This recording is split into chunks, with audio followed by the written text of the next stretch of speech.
A ver, durante un cuarto de siglo, el reinado de Isabel II fue mucho más que el simple gobierno de una reina. Fue una auténtica batalla por el alma de una nación.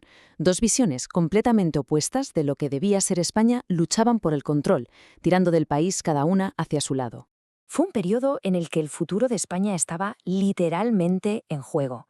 Se debatía entre dos caminos radicalmente distintos, una pugna constante que al final acabaría definiendo los cimientos del Estado español que conocemos hoy. En el centro de todo este conflicto tenemos a los dos grandes protagonistas, los moderados y los progresistas. Pero ojo, es clave entender que no eran partidos políticos como los de hoy en día, ¿eh? Eran más bien corrientes de opinión, grupos de gente influyente con ideas totalmente enfrentadas sobre el rumbo que debía tomar el país. Y aquí, en esta tabla, se ve el choque de trenes en estado puro. Por un lado, los moderados, que contaban con el apoyo de los grandes terratenientes y la alta burguesía, que querían, pues eso, orden, un Estado muy centralizado, con el poder en manos de una élite y de la corona. Y en la otra esquina, los progresistas. Ellos defendían que el poder tenía que salir de la nación, representada en las Cortes, y, claro, apostaban por mayores libertades y por dar más autonomía a los poderes locales. Bueno, pues los primeros en tener la oportunidad de aplicar su modelo fueron los moderados, liderados por un personaje de armas tomar, el general Narváez. Y la verdad es que no perdieron el tiempo en poner en marcha su proyecto. Y es que la ambición de su proyecto era tremenda. Aquí no se trataba de poner parches o hacer pequeños ajustes, no. Querían construir un Estado moderno desde cero, pero a su imagen y semejanza. Un modelo que iba a afectar a cada rincón de la vida pública. Con estas reformas se crearon muchas de las instituciones que todavía existen.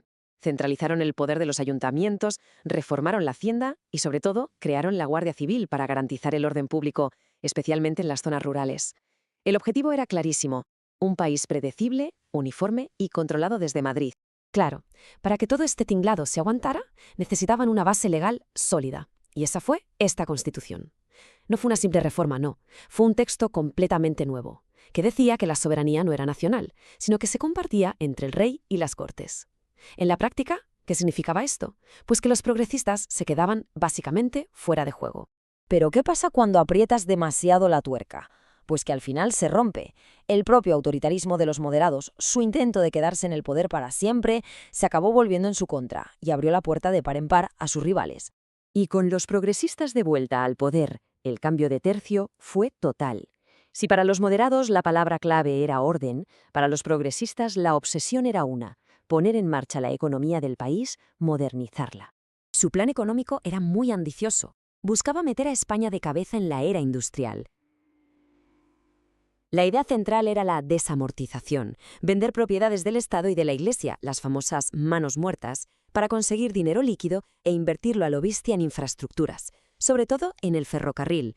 Esta ley fue, sin duda, la joya de la corona de su proyecto. Daba unos incentivos enormes a las empresas, sobre todo a las extranjeras, para que vinieran a invertir y a construir una red de trenes que por fin conectara y modernizara el país de verdad. Pero siempre hay un pero, ¿verdad? Toda esta modernización económica no sirvió para calmar el descontento social. Las huelgas obreras y las protestas en el campo se dispararon. Y si a eso le sumamos las peleas internas dentro de su propia coalición, gobernar se hizo imposible. El castillo de naipes se vino abajo en solo 2 años y el péndulo del poder, pues, otra vez a moverse. Y en medio de todo este lío, de este ahora tú, ahora yo, aparece una tercera figura.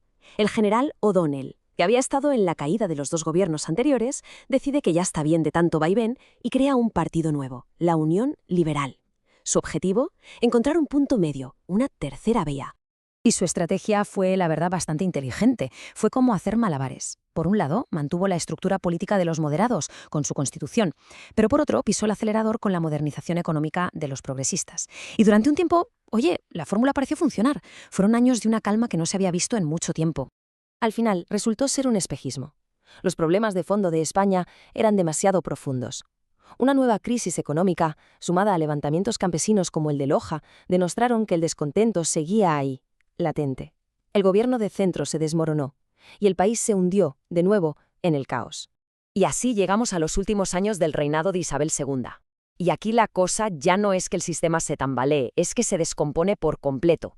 El péndulo ya no es que oscilara de un lado a otro, es que directamente se rompió.